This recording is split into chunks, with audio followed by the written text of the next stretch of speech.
एक सन, ठीक है। तो let the age of father be, let the age of father be x years and son be y years, ठीक है। अब केस वन में क्या बोला है अपने को, age 10 years ago, age of father 10 years ago, age of father क्या हो जाएगी, x minus 10 years, age of son क्या हो जाएगी, y minus 10। अब जो बचा है अपना क्वेश्चन के अंदर जो है उसके अकॉर्डिंग ही लिखना है। Father was 12 times as old as his son, father की एज कितनी है हमारे पास, x minus 10, 12 times मतलब 12 into y minus 10, सन एज मतलब y minus 10, ये हमारी, इससे हमारी फर्स्ट इक्वेशन बन जाएगी। तो इसका आंसर 34,12 है क्या? हाँ दिख तो रहा हूँ मैं, ठीक है।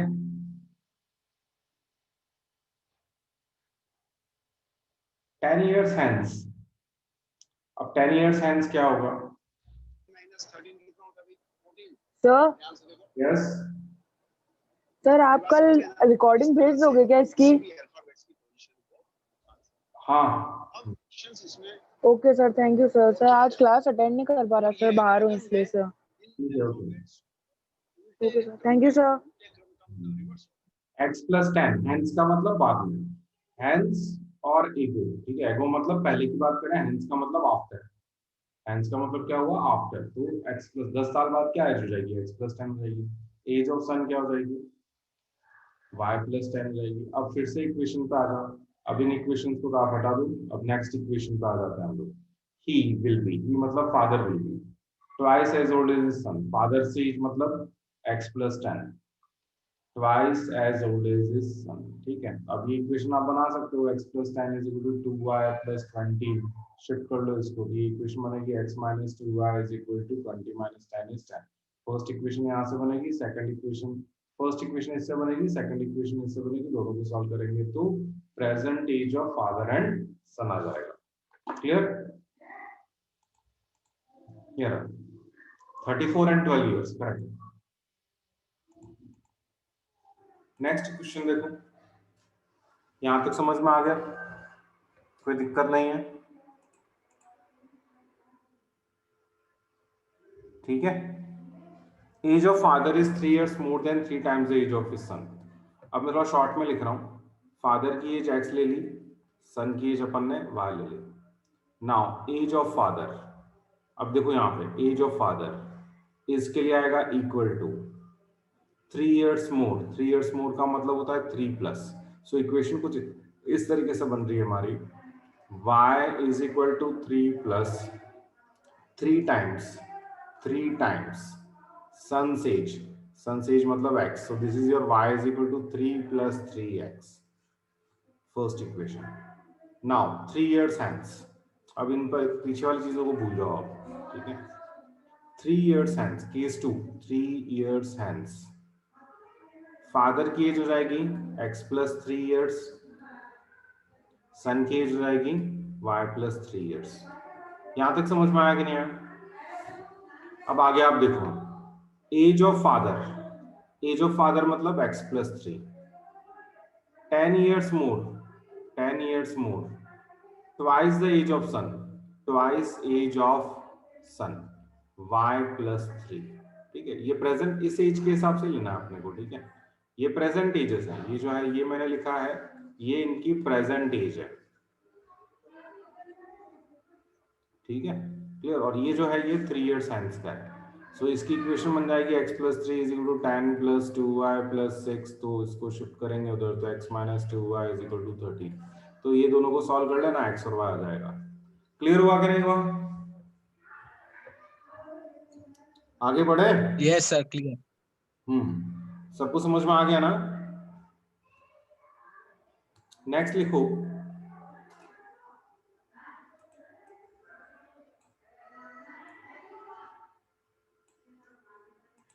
Fathers age is 4 more than 3 times the sum of ages of his 2 children. अब यहाँ पे एक नई कंडीशन आ गई, sum of ages of his 2 children, 2 बच्चे हैं, ठीक है, और एक फादर है, ठीक है।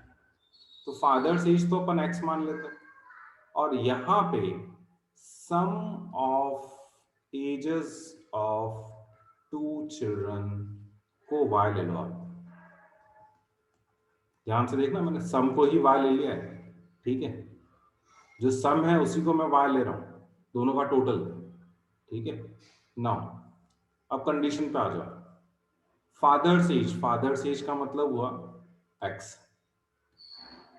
4 years more, 4 years more, 3 times the sum of ages of his 2 children, 3 bar. Clear हुआ कि नहीं हुआ? फादर्स एज मतलब x, 4 years more, 3 times sum of ages of his 2 children। Clear है? अच्छा, अगर 4 year लेस लिखा होता तो क्या लिखते हैं हम लोग इसको फिर? अगर ये 4 year लेस होता तो क्या इक्वेशन बनती? लेस का मतलब -4, ठीक है, ये लेस के लिए, ठीक है। तो अभी लेस नहीं है, मोर का ही है, तो फिर अपना इक्वेशन ये रहेगा, ठीक है। नाउ नेक्स्ट, इसको हटा देते हैं अभी हम लोग, ठीक है। नेक्स्ट अपने पास है after 5 years। So what after 5 years? After 5 years, father's age will be x plus 5 years. What will be the son's age, sum of ages of his 2 children? Y plus 10. Yes. Y plus 5 साल पहले का, 5 साल दूसरे वाले का, y plus 10 हो जाएगा। 2 बच्चे हैं ना हमारे पास, दोनों की 5-5 साल पड़ेगी, ठीक है, क्लियर हो ना? तो after 5 years, his age will be, father's age x plus 5 will be twice sum of some ages of his 2 children। तो x plus 5 is equal to 2y plus 20।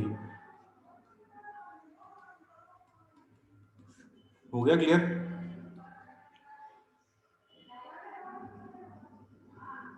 ये x की वैल्यू सीधा इसमें रख लो, डायरेक्ट आंसर आ जाएगा।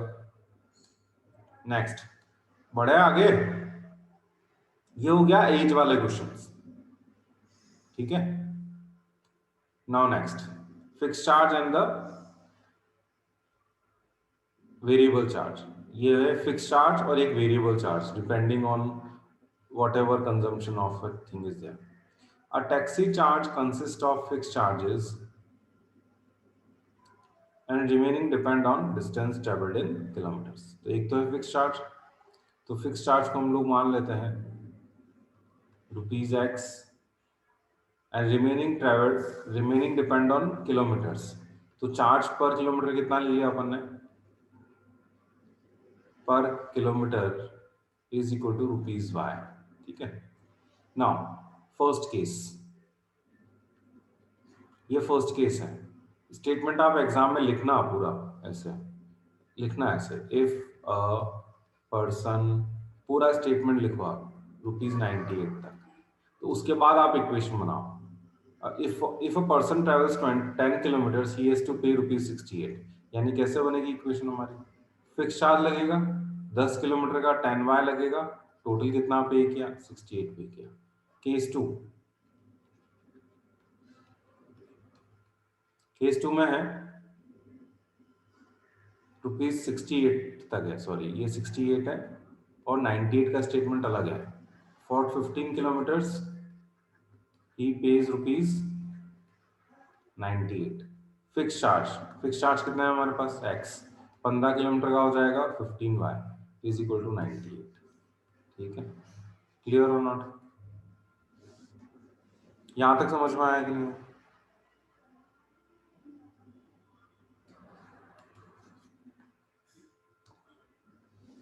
Next देखो,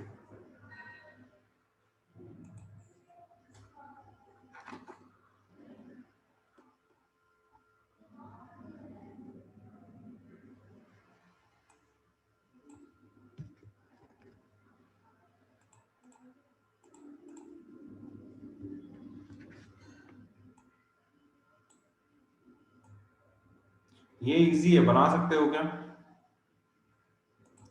area of rectangle gets reduced by 9 square units if length is reduced by 5 and breadth is increased by, तो length को तो अपन x मान लेते हैं, ब्रेड्थ को अपन क्या ले लेते हैं y, ठीक है, लेंथ को x और ब्रेड्थ को अपन क्या मान लेंगे y. Now area will become, तो ओरिजिनल एरिया ऑफ रेक्टेंगल कितना हो गया x into Y square units. ये यूनिट्स जो होता है ना वो लिखना बहुत जरूरी होता है, इसके अगर आपने ये जो नहीं लिखे ना नंबर कट जाएंगे आपके. अगर सेंटीमीटर है तो सेंटीमीटर लिखना है, नहीं तो यूनिट लिखो आप. Now case 1, new length and new breadth क्या होनी चाहिए, length is reduced by 5 units and breadth is increased by 3 units. तो ये हो गया आपका x माइनस 5 और ये हो गया आपका y प्लस 3. ठीक है, so area will be equal to x minus 5 into Y plus 3. ठीक है, x minus 5 into Y plus 3 is equal to X Y. ठीक है, क्लियर, ये समझ में आया कि नहीं है, ये एरिया है और ये भी एरिया है, अब दोनों इक्वेट हो जाएंगे, सिंपल सी बात है. तो ब्रैकेट ओपन करो आप, X Y plus 3x minus 5y minus 15 is equal to X Y, cancel out हो गया, तो ये हो गया 3x minus 5y is equal to 15. Clear और नॉट. केस 2, अब इसमें फिर से नया लेंथ आएगा, new length and new breadth again. ठीक है, सेम प्रोसेस में सेकंड भी बनेगा.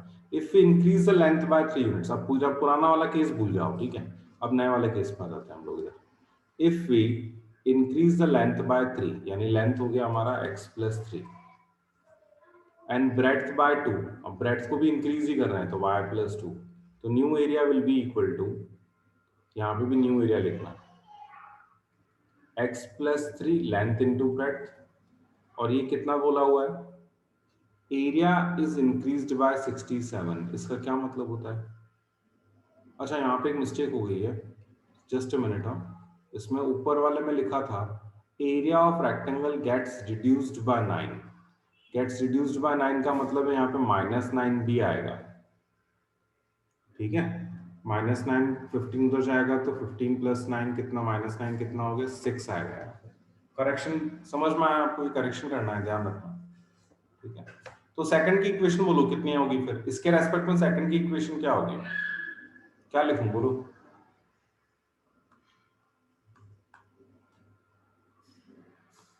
Yes, x plus 3 into y plus 2 equals to xy plus 67. Yes, increase बोला है ना. ओके, इसको क्या हो गया, x plus 3 into y plus 2 is equal to, area is increased by 67, so original area से 67 इंक्रीज होगा. ये बहुत ध्यान से करना. ठीक है, एरिया इज इंक्रीज बाय 67 मतलब ओरिजिनल एरिया जो है उसमें 67 ऐड होगा. कंसेप्ट क्लियर हो गया सबको.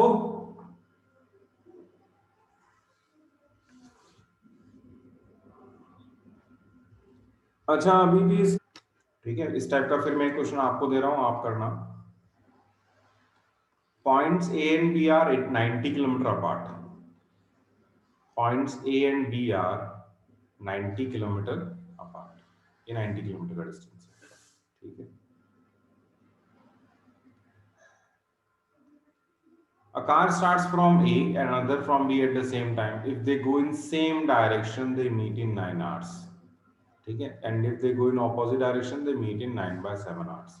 तो अपन इस क्वेश्चन के दो पार्ट कर लेते हैं, एक तो कार है और एक car B. Same direction when time taken is 9 hours. Time taken is equal to 9 hours. ठीक है, now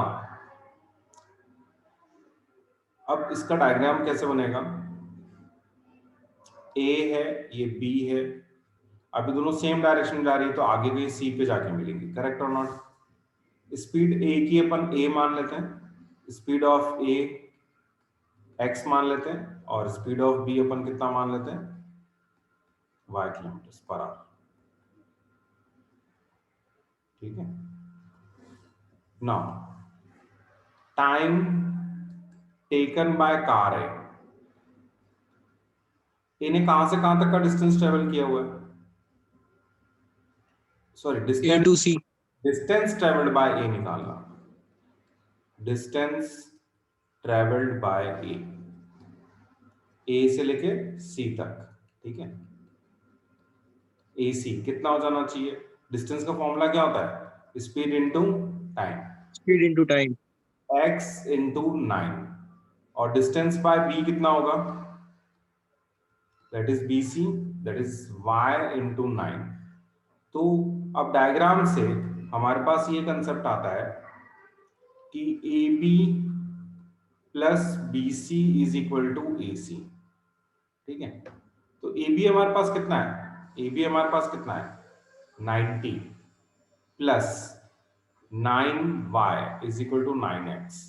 ठीक है, तो सिंप्लीफाइड इक्वेशन यहां बनेगी हमारी 90 is equal to 9x minus 9y, so you get x minus y is equal to what, 10. Similarly second case, अब opposite direction, opposite direction मतलब ऐसे ही जाएंगे, ऑपोजिट डायरेक्शन, ये भी ऑपोजिट डायरेक्शन हो सकता है, इधर जा रही है इधर जा रही है, लेकिन इसमें कहीं मीट नहीं करेगी गाड़ी, तो ये नहीं लेंगे हम लोग। ठीक है, तो ये इधर जा रही है, ये इस तरफ आ रही है, ये ए है ये बी है, तो बीच में कहीं सी पे मिलेगी। So distance travelled by A, that is AC। Distance का फॉर्मूला क्या होता है, स्पीड इनटू टाइम टेकन। यहाँ पे टाइम टेकन कितना है, कोई बताएगा मेरे को, टाइम टेकन कितना है इसमें, 9/7 hours. 9/7 आवर्स, तो this is your 9/7x। Distance ने बी से बाय बी, बी ने कहां से कहां तक का डिस्टेंस ट्रेवल किया, यहां से लेके यहां तक का, B to C. So this is your A B is equal to A C plus B C, तो इसको हम ऐसे लिख सकते हैं A C plus B C is equal to A B. AC मतलब 9/7x plus 9/7y is equal to what, 90। दोनों मिला के टोटल AB 90 हो गया, क्रॉस मल्टीप्लाई करेंगे तो ये आएगा x plus y is equal to what, 70। Solve कर लो। ठीक है, ये बहुत इजी कंसेप्ट है, क्वेश्चन को सॉल्व करना इजी है, बस एक बार समझने की देर है, उसके बाद तो ये सारे सेम पैटर्न के क्वेश्चन बनते हैं, इसमें कोई चेंज नहीं होगा। क्लियर और नॉट,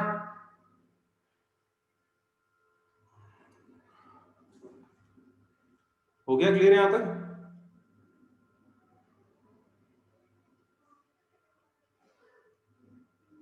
नेक्स्ट देखो,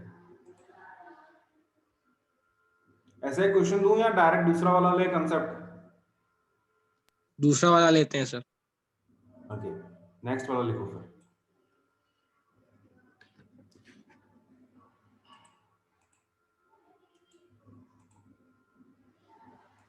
मैंने अपलोड कर रखा है यूट्यूब पे टॉपिक, अगर किसी को और डिटेल में समझना है तो उसमें आप कर सकते हो। कुछ क्वेश्चन सेम रिपीट हो रहे हैं, भी होंगे, फॉर्मेट सेम रहेगा, निश्चिंत रहो। ठीक है, now Ved travels 600 kilometre to his home, partly by train and partly by car. He takes 8 hours if he travel 120 kilometre by train and rest by car.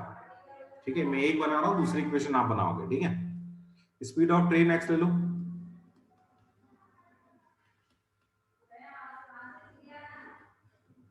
Speed of car Y ले लो। ठीक है, now case 1,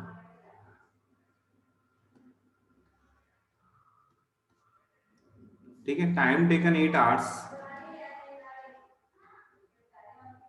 clear, कब, जब distance travelled by train कितना है 120 kilometre. तो distance travelled by train is 120 kilometre, तो time taken by train कितना होगा, टाइम का X. Distance upon speed, time का फॉर्मूला क्या होता है, डिस्टेंस अपॉन स्पीड, तो 120 upon x। Similarly distance travelled by car, अब अगर 600 में से टोटल कितने किलोमीटर है हमारे पास, 600 किलोमीटर, उन 600 किलोमीटर में से 120 किलोमीटर कौन किस में जा रहा है, ट्रेन में, तो बाकी बचे 480 किलोमीटर वो किस में जाएंगे, कार में जाएंगे। ये कंसेप्ट समझ में आ गया आपको? हाँ, ये क्लियर हो गया ना? ठीक है। Now time taken by train.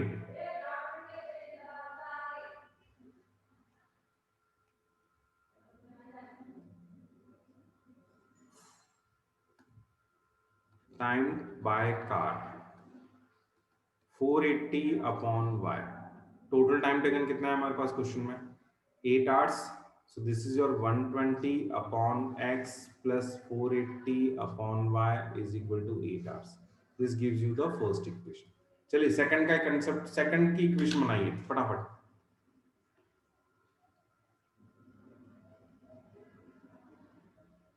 Second case की इक्वेशन बना के दो मेरे को.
Sir, 200 upon x plus 400 upon y equals to 8, 1 upon 3.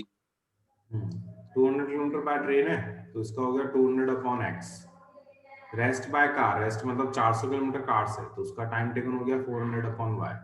और टाइम, टोटल टाइम टेकन दे रखा है 20 मिनट्स लॉन्गर. 20 मिनट्स लॉन्गर का मतलब होता है 8 आवर्स 20 मिनट्स. इसको ऐसे लिखा जाता है. 8 आवर 20 मिनट्स को हम कैसे लिखते हैं? 8 20 by 60 that is equal to 8 1 by 3, यानी ये हो गया 25 बाय 3. ठीक है, तो ये हो गया अपनी equation. 200 upon x plus 400 upon y is equal to 25 upon 3. Done?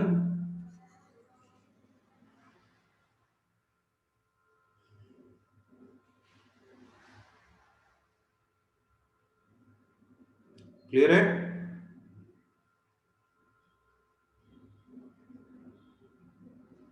Yes, sir. Next लिखो.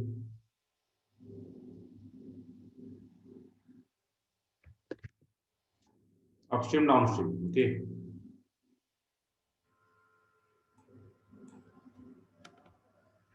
अच्छा, इसकी इक्वेशन बनाओ एक बार. चलो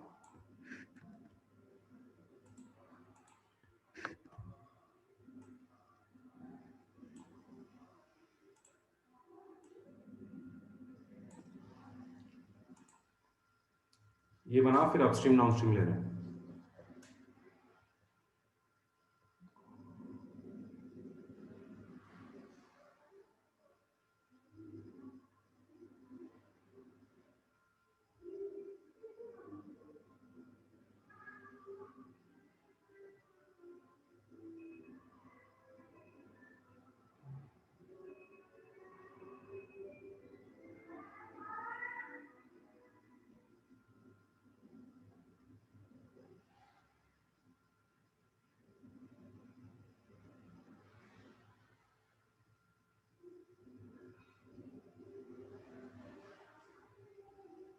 बनी किसी की इक्वेशन?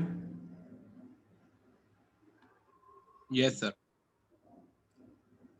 स्पीड ऑफ एक्स को अपन x किलोमीटर पर आवर मान लेते हैं. स्पीड ऑफ y जो है वो y किलोमीटर पर आवर हो गया. ठीक है, और x takes 3 hours more than y to walk 30 kilometer. Case 1. Distance कितना है? 30 kilometre. Time taken by x निकालो. Time taken by x distance upon speed 30 upon x, time taken by y, x मतलब capital X, sorry, 30 upon y। अब यहां लिखा है x takes 3 hours more than y, तो 3 hours more than y, x का timing है 30 upon x, 30 upon y से 3 घंटे ज्यादा ले रहा है। समझ में आया कि नहीं आया? ठीक है। Now if x doubles his speed, case 2, speed of x कितना हो गया अब? 2x 2x kilometre per our. ठीक है, स्पीड ऑफ y तो वही रहेगा क्योंकि उसके बारे में आपने कुछ कहा नहीं है। टाइम टेकन बाय x निकालो। Time taken by x, same time का वही फॉर्मूला लगेगा, डिस्टेंस अपॉन स्पीड। डिस्टेंस हमारे पास कितना है 30, स्पीड इसकी है 2x। Now time taken by y निकाल लो, 30 अपॉन 2y। ठीक है, 30 अपॉन y, सॉरी। तो टोटल अब यहाँ पे कंडीशन में क्या कहा है, if x doubles his speed he is ahead of y by 1.5 hour, यानी x is ahead of y by, x is ahead of y by 1.5 hour. ठीक है, नाउ अहेड का मतलब क्या हुआ? आगे सर 1.5 आवर पहले कंप्लीट हो जाएगा 30 किलोमीटर। टाइम लेस लग रहा है। ठीक है, so this is equal to 30 upon 2x is 30 upon y minus 1.5। अब ये इंपॉर्टेंट पॉइंट है। ठीक है, अहेड का मतलब होता है लेस टाइम लग रहा है। अहेड मतलब आप जल्दी पहुंच रहे हो, जल्दी पहुंच रहे हो मतलब कम टाइम ले रहे हो। थोड़ा सा कॉमन सेंस अप्लाई करके रखना है। अहेड का मतलब ये नहीं कि ज्यादा ले रहा है। ठीक है, तो जो टाइम y का है उसमें से 1.5 घंटा और कम लेगा वो। ये समझ में आ गया?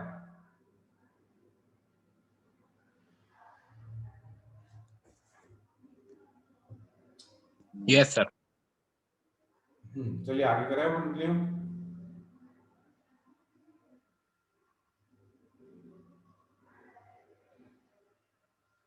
नेक्स्ट देखो, अपस्ट्रीम डाउनस्ट्रीम।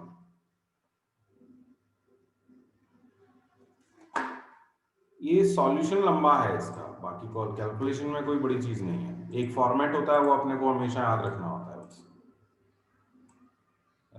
स्पीड वाले क्वेश्चंस में यही प्रॉब्लम है बस। ठीक है, अब डिजिट वाले क्वेश्चन रह गए हैं, वो अपन कभी और देखते हैं। एक डिजिट वाला क्वेश्चन भी इसके बाद करा ही देता हूँ, चलो। Upstream downstream, speed of boat. देखो ये दो चीजें आपको हमेशा एक जैसी रखनी है। Speed of boat in still water. Speed of boat still water का मतलब क्या हुआ? जैसे फतसागर का पानी है, इसमें ये एक्चुअल स्पीड है बोट की। ठीक है, जो फतसागर का पानी है वो स्टिल वाटर है, वो मूविंग वाटर नहीं है। तो उसमें जो भी बोट की स्पीड होगी वो उसकी एक्चुअल स्पीड होगी। This is the actual speed of the boat. Speed of river मान लो कितना है, रिवर अपस्ट्रीम, स्ट्रीम ले लो, y kilometre per our. Now while going upstream,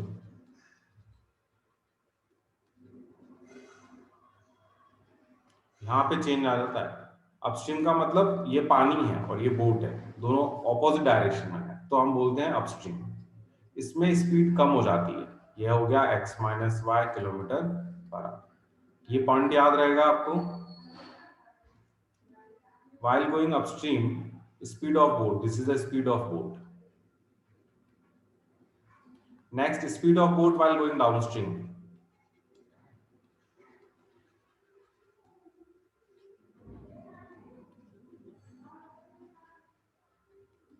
downstream में स्पीड इंक्रीज हो जाएगी, that is x plus y kilometre per hour. अब हमेशा ये ध्यान रखना, बोट में से स्ट्रीम की स्पीड माइनस होती है। कहाँ पे, कहाँ की बात कर रहे हैं हम, इसकी बात कर रहे हैं। ये x माइनस वाई लिखा है, बोट की स्पीड में से स्ट्रीम की स्पीड माइनस होगी। अगर आपने y माइनस एक्स लिख दिया ना तो रॉन्ग हो जाएगा। ठीक है, now first case, 32 kilometre upstream, तो टाइम टेकन अपस्ट्रीम कितना होगा plus time taken downstream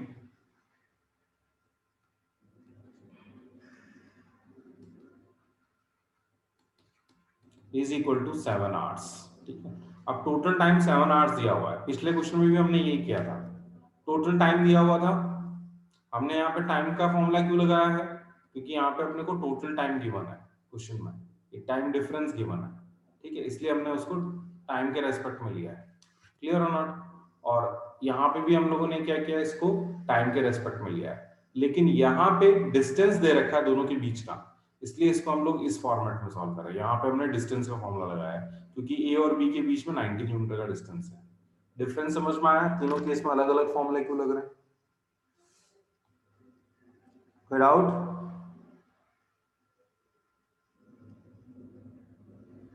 no sir. Done.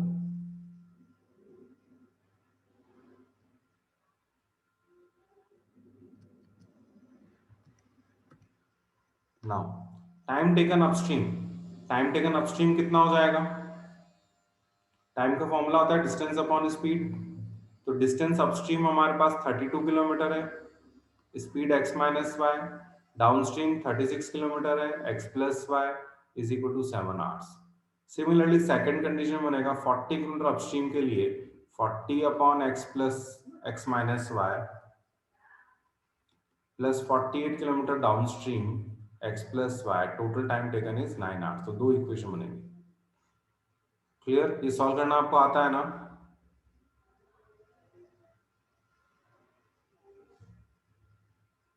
Okay, एक डिजिट बेस्ड क्वेश्चन और ले लेते हैं अपन।